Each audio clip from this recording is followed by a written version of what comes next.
Hey everybody, welcome to my channel. Today we'll be making Southern Buttermilk Biscuits with fried country ham. You see some of the ingredients in the video so far. I start with a good self-rising flour. In the South we have popular brands like White Lily. I use a Adela brand that I get at my local food line. Also, lard is a good place to start. If not, shortening works fine too. Good whole buttermilk. Try not to get fat-free. The whole fat buttermilk makes for a better biscuit. You also need you a good mixing bowl, a sifter, measuring cup or two.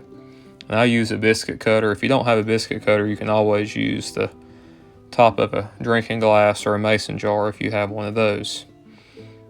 So what I'm doing here is I'm starting with about 2 level cups of self-rising flour that I put into my sifter. And then what I'll do is I'll sift the flour in the bowl and make sure there's no lumps or anything that would cause my biscuits to be less than perfect.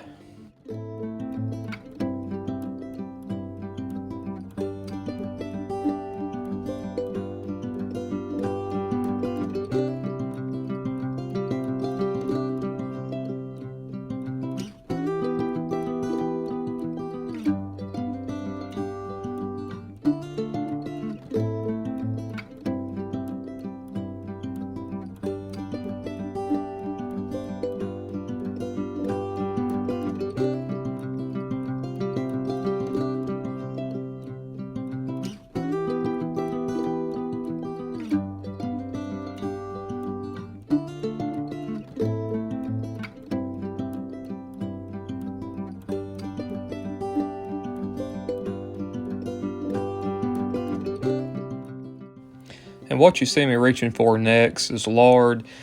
You heard me say earlier in the video, you can use shortening, you can use butter.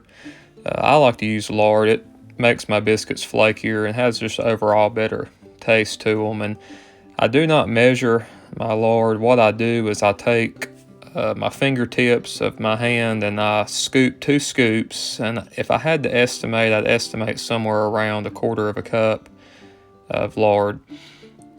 And what you see me doing here is I take that lard, I work it and incorporate it into the flour with my fingertips. I try to break the pieces up into about pea-size pieces and make sure it gets worked into the flour real well and is dispersed throughout it evenly as possible.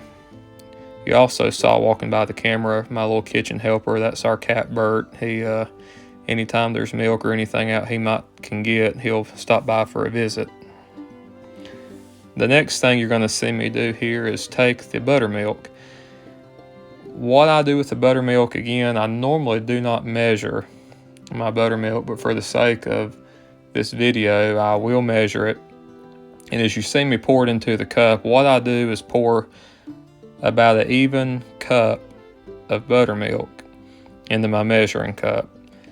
Now, there's a lot of factors that go into how the consistency of this dough is going to be. So what might take a cup for me to use may take less or more for you, according to what flour you use, your elevation, and other factors like that. So as you see what I did here, I make a little well inside of my bowl of flour and lard, and I'm just working little bits and pieces around the edges of the bowl of the flour and incorporating the buttermilk in with the rest of the ingredients. I'm trying to get enough milk in my bowl so that there's no flour sticking to the edges of my bowl. You don't want your biscuit dough too dry, and you certainly don't want it too wet.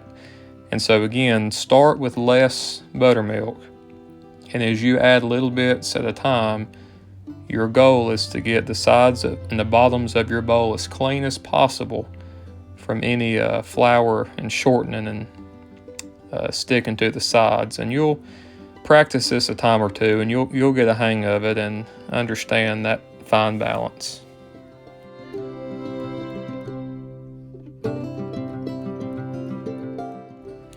What you see me do next is take a handful of flour and sprinkle it on my surface here. This way that when my biscuit dough gets set on the butcher block or your countertop, what it's going to do is it's sticky, and so you want to make sure that your dough don't just stick to the surface. So that flour helps to make sure that it doesn't stick and become messier than it could be. And what I do is I take flour, and you'll see me take a finger at a time, and I use dry flour to work that wet dough off my fingers as best as I can.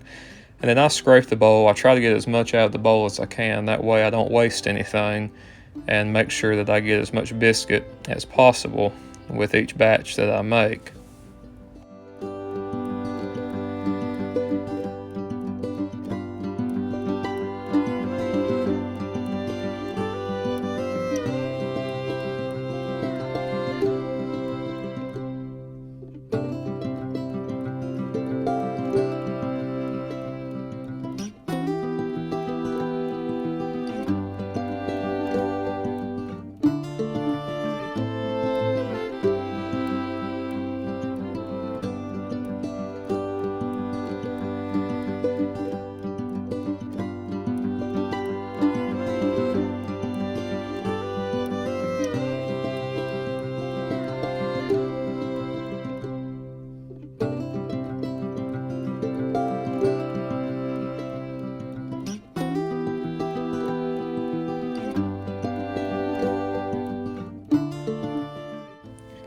So what I do next is I take some flour, and I like to sprinkle it on top of my dough, and again, get as much dough off my fingers as I can.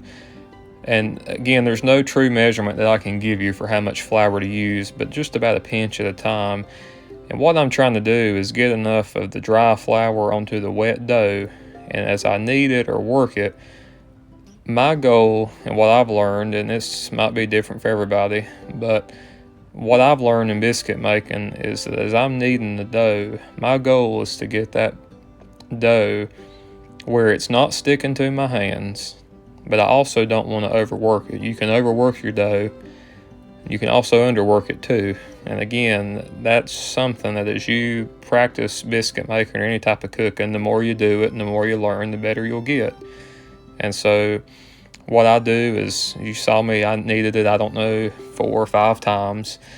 And I take my biscuit cutter and I start cutting my biscuits out. I normally put it on an ungreased baking sheet, according to what your material is. You could always butter it if you like, but I do an ungreased baking sheet.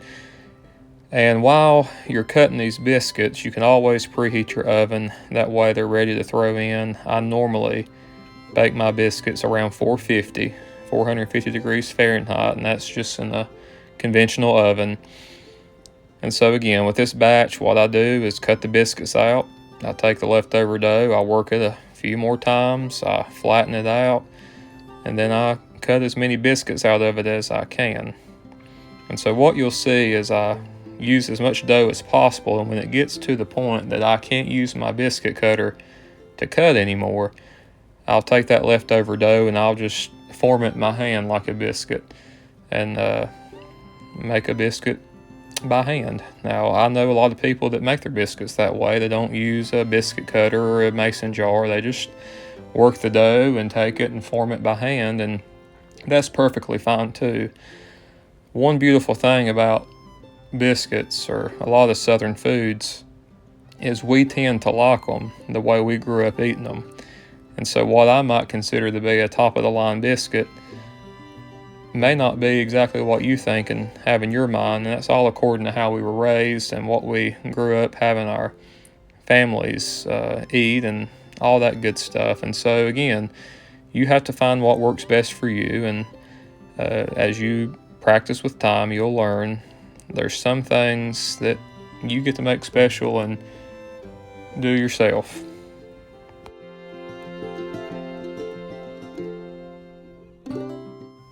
So here I'm just arranging the biscuits in a haphazard kind of way.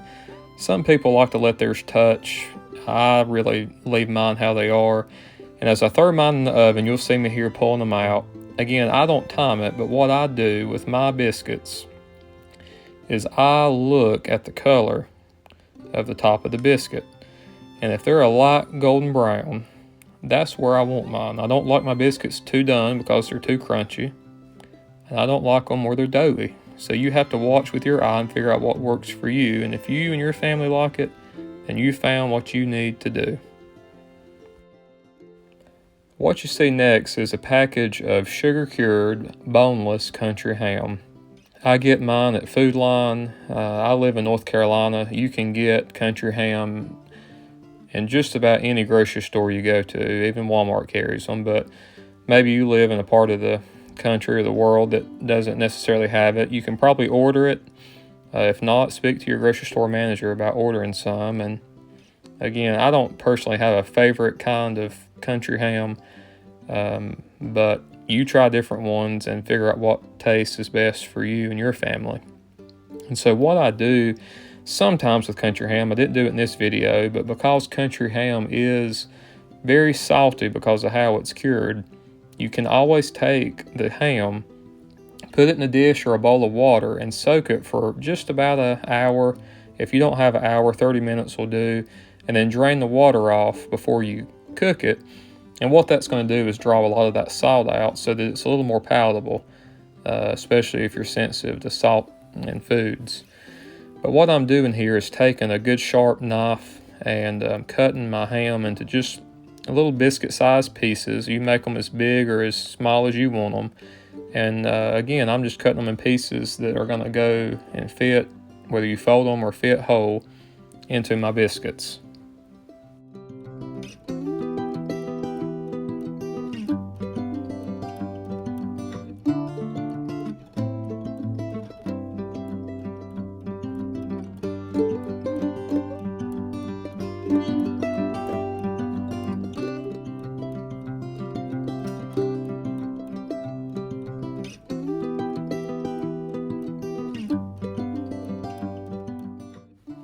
And while you're finishing up cutting your ham, you can go ahead and get you a good skillet, whether it's a cast iron or a deep skillet like mine.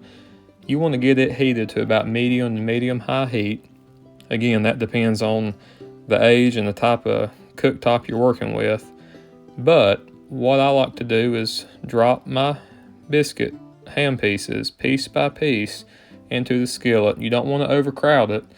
And let them cook. I like to cover it because realize you'll have some grease splashing in places, and you certainly don't want that mess to clean up. So once I get all the pieces fit into the skillet that I can, I put the lid on it and I'll time it. Normally your package will tell you how long to do it, but I try to do around 5 minutes per side. And my gauge for that is I look at the ham, and if it's kind of a caramelized brown crispy color, that's what I like to look for in my country ham. You don't want it cooked too tough so that it's like eating shoe leather, but you also want to make sure it's cooked all the way through, because country ham is not fully cooked. It's cured, but it's not cooked, so you can run the risk of food poisoning if you're not careful. So just make sure that you follow the instructions on your country ham packaging so that you make sure it's cooked thoroughly.